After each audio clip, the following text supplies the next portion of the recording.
We'll bring you more as government says it has taken no decision to reopen schools.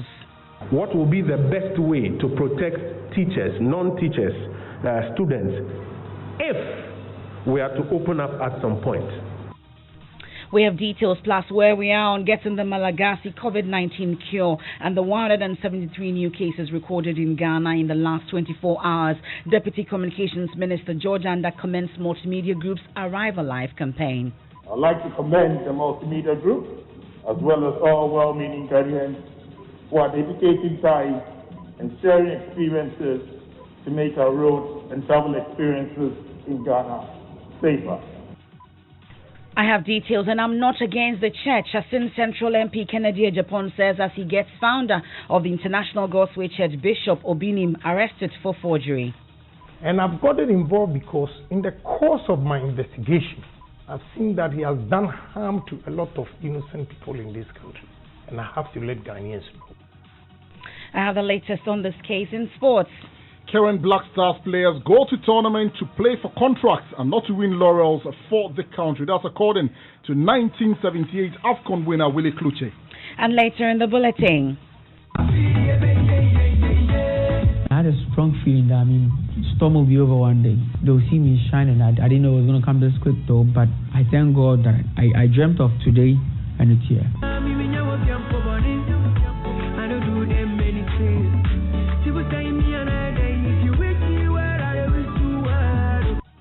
We're up close with young award-winning high life artist Kwame Eugene, who is fast becoming a natural heir to the legendary Amache Dede. He's on Spotlight. All that and more here on the Midday News with me, Emefa Apawu.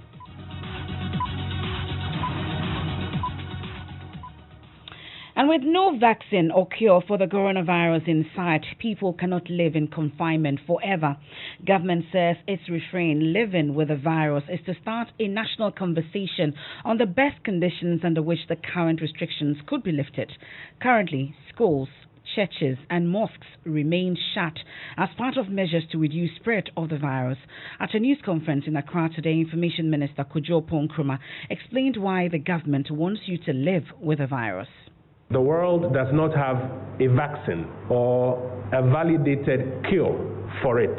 And even to add to that, we do not know exactly when a vaccine or a cure will be discovered. The other fact is that the world is coming to a realization that what appeared to be one of the best preventive methods, which was everybody stay at home, be locked down at home, cannot go on in perpetuity. And so at some point, as you are seeing all over the world, there will need to be an easing of some of the restrictions, even while the virus remains in the global ecosystem. So the expression which has been introduced, which we are inviting the nation to a conversation around, is living as normally as we can while the virus remains in the global ecosystem. And that's what we mean by living with the virus in the global ecosystem. So the question is this: what does it take to live as normally as possible while the virus remains in the global ecosystem and while ensuring that the population is adequately protected?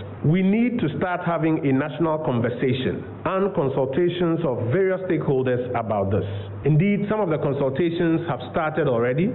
I recall at our briefing, I think last week, we mentioned some of the groups that government had started engaging, some of the proposals that we had started receiving.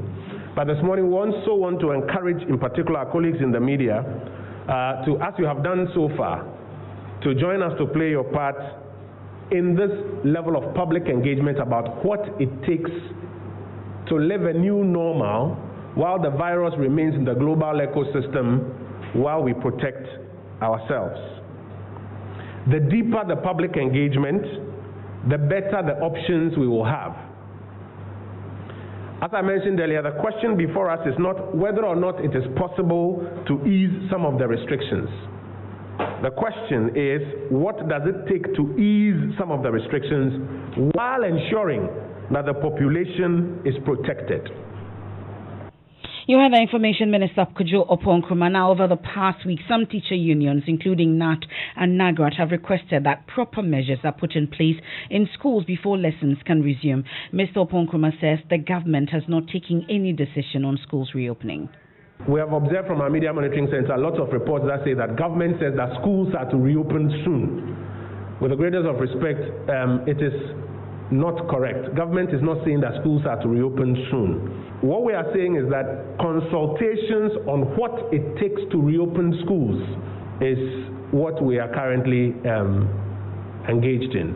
If there's been a misspeak or something of the sort, just to put it in its right context, consultations on what it takes to reopen schools as part of the potential easing of the general restrictions that we are living under are what have started. Now, we notice that there are a lot of stakeholder groups and parents and unions that appear a bit apprehensive since those reports came out. It is okay to be apprehensive. Indeed, if we were not apprehensive, then we will not be sensitive to the challenges of the time. It is okay to be apprehensive. It is okay to have worries. It is okay to wonder how this will be done. But we must channel those apprehensions and those worries towards answering the question, what does it take? What should be the indication of a good time? What will be the best way to protect teachers, non-teachers, students, if we are to open up at some point? Now, my colleague Joseph Apawu covered that news conference. He joins us on the line. Now, Joseph, let's first talk about the statistics. 173 new cases recorded. What else do we know? And so we know that the total cumulative case count stands at 6,269 with 31 deaths. And in terms of recoveries, we are looking at 1,898. The point is again made that in terms of the new cases, the 173 new cases, they are mainly from the Greater Accra and the Ashanti region, where you have 46, and Ashanti region 35 cases coming in. We have so far recorded 31 deaths. Of this number, 8 of them are over 65 years and more. We have 3 who are under 20, mainly 9, 6, among other things. Greater Accra accounts for the larger number of deaths, accounting for about 20 out of the 31 deaths have come from Greater Accra, especially when you look at the fact that about 80, close to 90% of our cases are in Greater Accra. 17 of them are males and the rest are females. And of the 31, 28 have some comorbidity, that is, they have some other illness that also contributed to the outcomes that we got. Now, some further details we're giving about the critical cases, Joseph. In fact, in terms of the classification, about 8 of the cases have been described as being severe, but the point is made that they are not on ventilators. We can listen to the Director General on that. On our critical cases, so far, we have managed about 31 cases in the ICUs as we speak since the beginning of the pandemic. We've had 6 deaths of people who have been sent to ICU, which means that the rest recovered. 16 have been discharged, and currently there are 8 of them in our ICUs. 4 in the University of Ghana Medical Center, 2 at Ghana East, and 2 at Kolebu Teaching Hospital.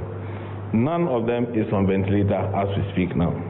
Our largest isolation center, that is the Pentecost Convention Center, has a total number of 251 there now. And this has been a massive reduction from the 450 or so that we've been recording over the last, since we started setting up the place. That's when it peaked at that level.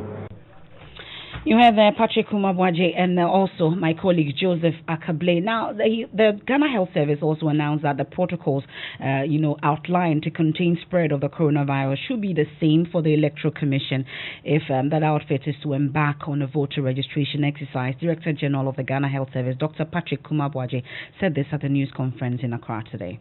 The protocols are basic, social distancing.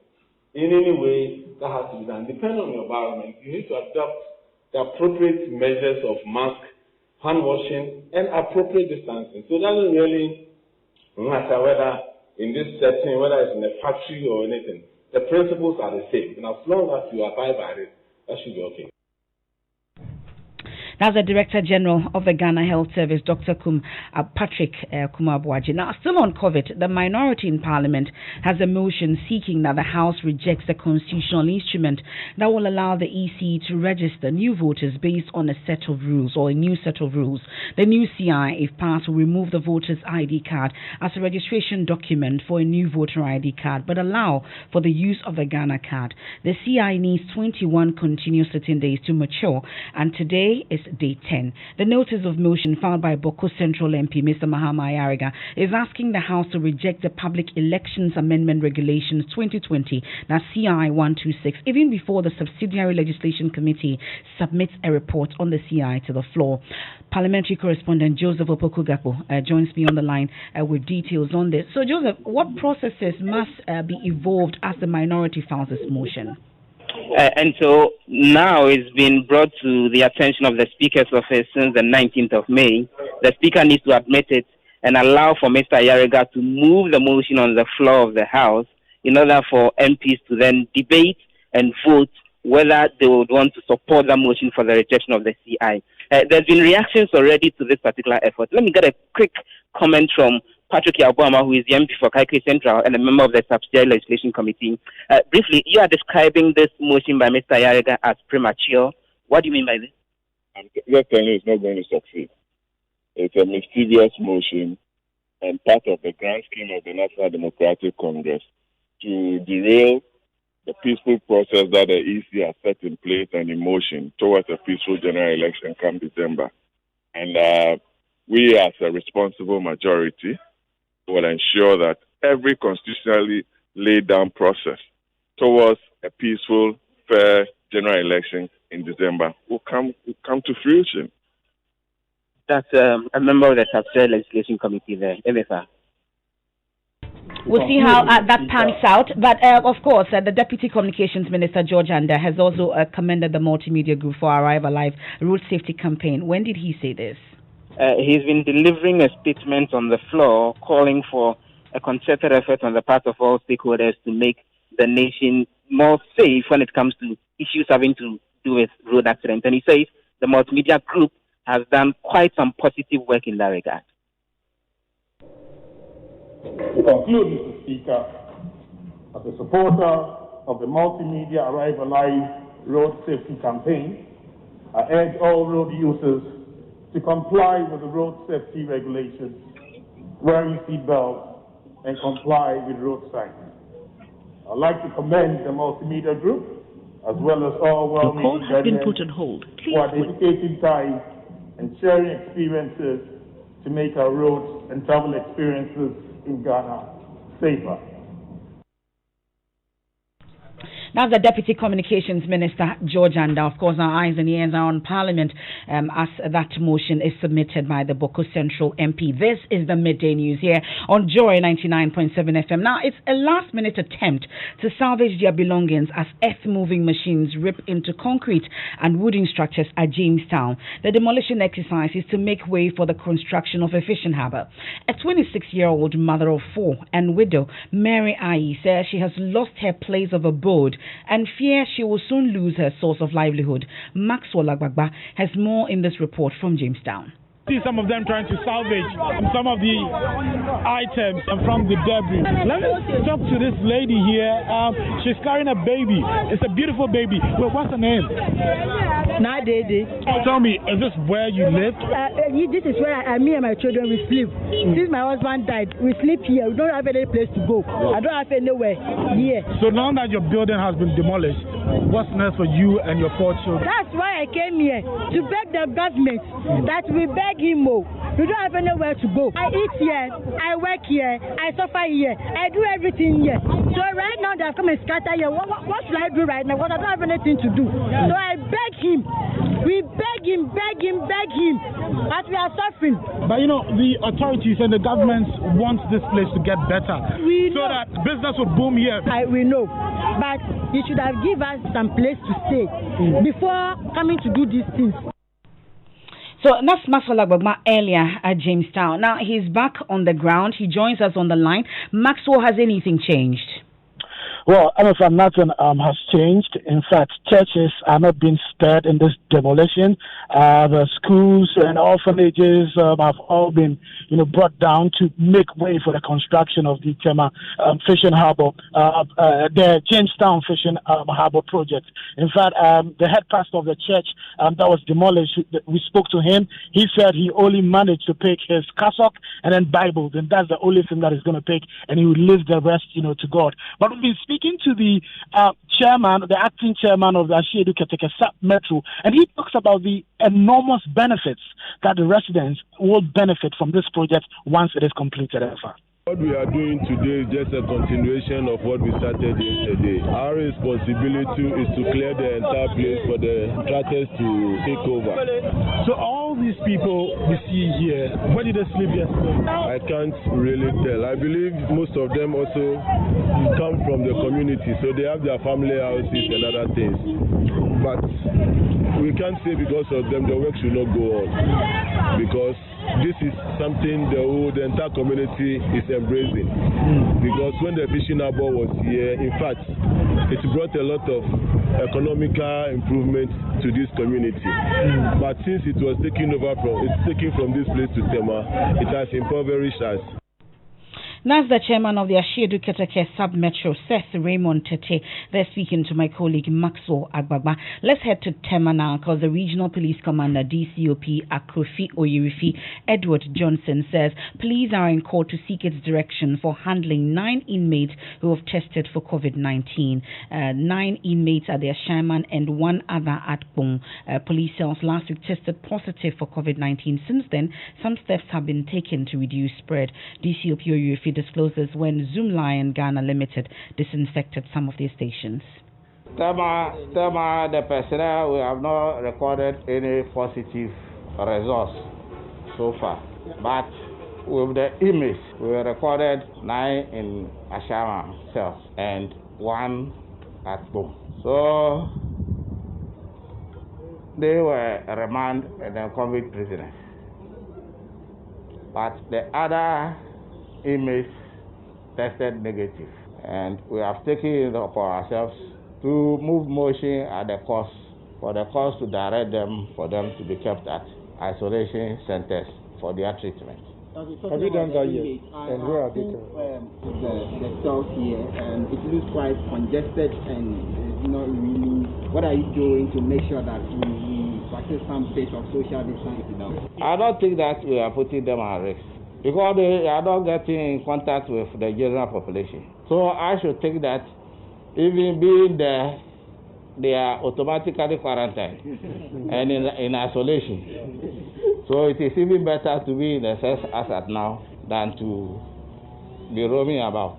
So for now, So that's the Tema Regional Police Commander DCOP Akrofi Oyirifi Edward Johnson. Now, Asin Central MP Kennedy Ejapon says he has no intention of attacking true pastors and their church in the country. The MP has in interviews accused the founder of the International God's Way Church, Bishop Obinim, of various crimes including forgery. In a yet-to-air interview on the AM show on Monday, Mr. Ejapon says he is only on a mission to unveil the harm the pastor has caused people. Why would I target churches? Why would I target pastors? You didn't use the right word for pastors. You should have used the word fake. Fake pastors. Not all pastors are fake. No, I wouldn't stand here and say that. There are genuine ones, but there are fake ones, like Obinim, like Bedukobi. I can talk about these two people because I've done the investigation and have a lot of evidence against them. Okay? You see, I'm going to take another video of Obinim to Yoko. He was bragging, saying that he has bought property. I know he's bragging. He doesn't even have it. I bought a house, 166 rooms in America. There's no house in America that has 166 rooms. But where he will have a problem is, in his own mouth, he said he transfers the money. Okay? That will land him into trouble. Why are you targeting him? What has he done? The word is not target.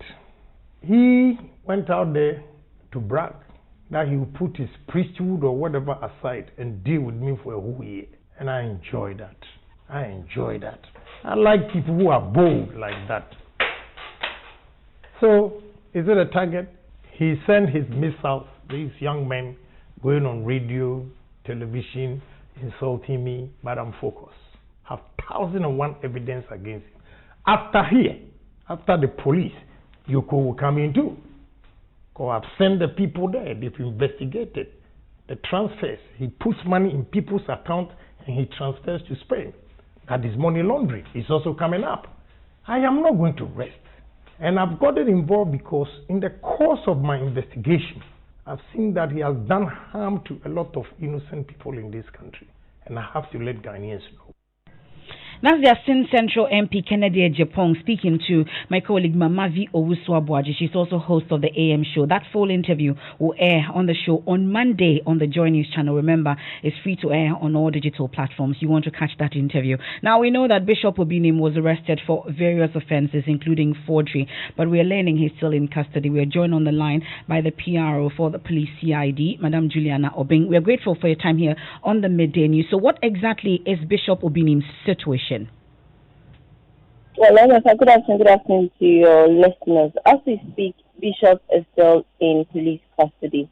The reason being that he hasn't been able to satisfy the bail conditions, that the process is ongoing. So what exactly are the requirements or the bail conditions that he's unable to meet? Do we know the reasons?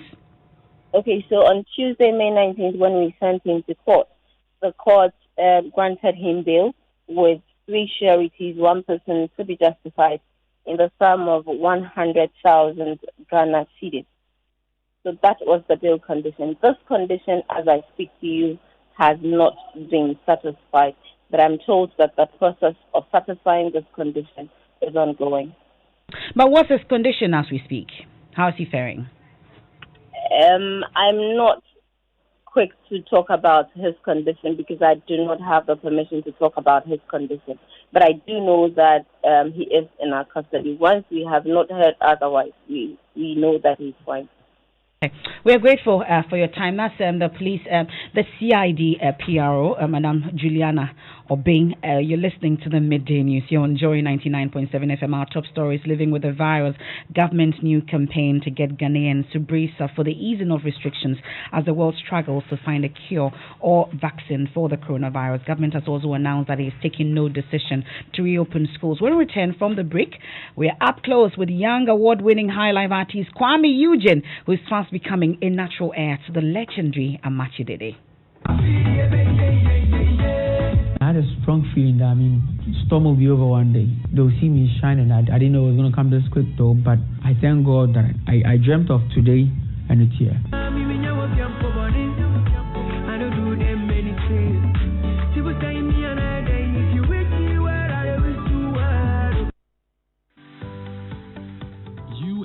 Was established in 1972 as the premier bank for the corporate and private sector in Ghana. From our very beginning, as the only Ghanaian bank serving all categories of businesses, we set a standard for excellence and innovation. Over the past 45 years, we've built a financially healthy and strong bank, demonstrated our commitment to our customers and to growing businesses, and exhibited originality and innovation at every turn. At UMB, our focus is built around people, service, products and technology. These are the key to our present success and our future triumphs. At UMB, we're poised to make a difference not only with our customers, but also in the banking industry. We invite you to share in our future. Our future starts now with you. Thanks for staying with us. Let's do sports now. Hans Sander. And 1978 AFCON winner with the Black Stars, Willie Kluchi, has questioned the ambition of the current generation of Black Stars players, insisting that they go to tournament to play for contracts and not to win laurels for the country. I see players projecting themselves for their foreign contracts and forgetting about the agenda of the country. Right now, we are talking about 39 years we haven't won the African Cup. And Willie Kluche was part of Ghana's 1978 AFCON winning squad. That's your sport. Thanks, Hans. Now, pneumonia as a result of COVID-19 occurs when parts of the lung fuse and collapse. The virus damages the surface area in the organ where oxygen transfer usually takes place. Now, this makes breathing difficult, and damage to the lungs can only be detected with an X-ray or CT scan. Fortunately, an artificial intelligence device developed by Ghanaian scientists is able to analyze chest X-ray or CT scan images to determine lung abnormalities. Kwesi Deborah speaks to Dr. Mark Amobu of the University of Energy and Natural Resources for our Tech Thursday. The March 2020 edition of the journal Lancet Infectious Diseases indicates approximately 13.8% of people with COVID-19 will have severe conditions due to breath shortness. Earlier study in January showed 75% of infected persons will have pneumonia to deal with. An X-ray or CT scan, therefore, makes it easy to diagnose and monitor the condition. I did one for malaria. So when this COVID-19 came, I was looking at how to apply the same concept, because the AI in X-ray is very fast. In Ghana, X-ray images are everywhere. So you just take a picture of the X-ray and apply it to the AI. This is just a simple interface for you that you click to select your X-ray image. And when I did that, I realized it was quite fast. The accuracy of the AI model in detecting X-ray was 98%. The sensitivity and selectivity was 95% and 96%. These are images I downloaded from around the world. People who are posting the X-ray diagnosis from Italy, from China. Then I used it to train the AI to see if it could detect this from other cases. That's Dr. Mark Amobu of the University of Energy and Natural Resources speaking to Kwesi Deborah for our Tech Thursday. It's time for entertainment, and Becky is here. Yes, Emefa, at age 23, Ghanaian high life and Afrobeat singer and songwriter Kwame Eugene is breaking barriers and creating a niche for himself. His unique vocal qualities and stagecraft give him advantages in a saturated music industry. It is no surprise that Angela Headmaker was recently crowned King of High Life by legendary Machi Dede. I present to you on Spotlight today the rock star Kwame Eugene.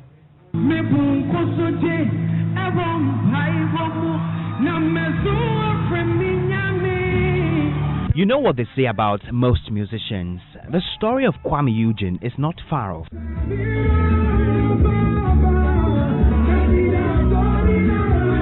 There were difficulties from the beginning of my career when singing started getting bigger, and I was getting told on social media a lot, but we are still here. We give glory to God. Eugene's abilities were uncovered during music TV reality show MTN Hitmaker, where he finished third in 2016. I had a strong feeling that, storm will be over one day. I dreamt of today, and it's here. From winning the VGMA New Artist of the Year in 2018, Kwame Eugene has become a household name. His numbers on YouTube and streaming websites speak for themselves. Fans of the high life and Afrobeat singer have used these figures to back their arguments about who the artist with the most hits is between him and Kwesi Arthur, a debate that has been trending on Twitter. Both artists are great individuals in their own rights and wonderful musicians. No matter what controversy will come, people will speculate. Before it used to be a big deal to me, but this time I realized it's not going to stop, so you just let it go and focus on the bright side.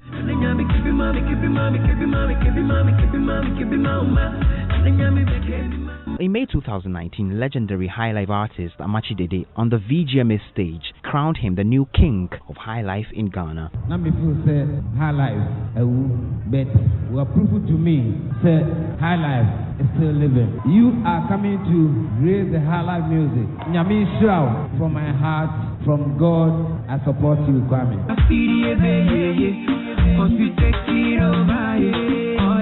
It appears the fans love him once he keeps doing good music and taking Ghana places.